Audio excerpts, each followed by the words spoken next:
In this guide, I'm going to show you how to fix Coinbase Stock Transfer Pending.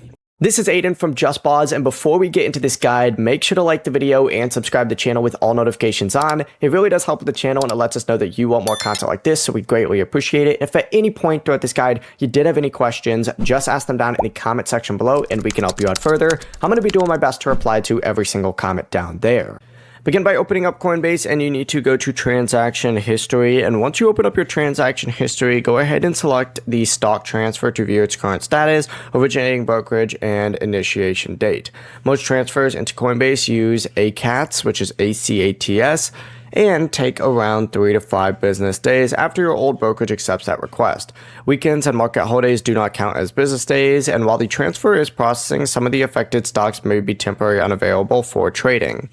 Also, make sure that you do check your email for any message from Coinbase or your previous brokerage requesting additional information, and do not submit another transfer while the original request is still processing, because this is just going to create a duplicate, or it's just going to automatically force a rejection.